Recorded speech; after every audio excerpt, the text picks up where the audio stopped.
The Eisenhower Matrix is a time management method designed to help you sort tasks into 4 categories based on importance and urgency. Important and urgent.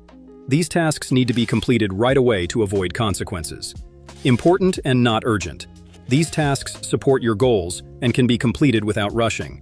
Not important and urgent. These tasks distract you from high-priority work and can often be delegated. Not important and not urgent. These tasks take up time without adding much value. In Planfix, you can manage own Eisenhower Matrix using the planner.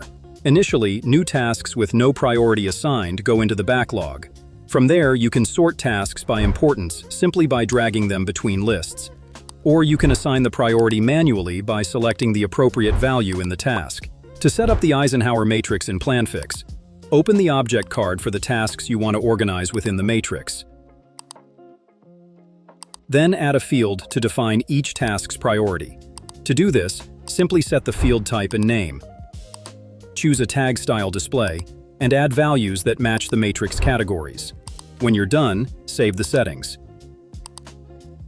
Next, create a planner for working with this method.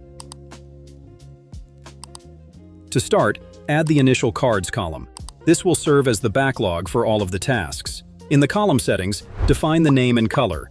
Then set up the filters so that only unranked tasks appear in this column. Now configure the card fields so they only display the information you actually need.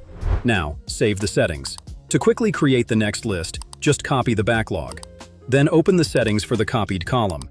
Change the name and color. Then, use the filter settings to select the required value in the priority field.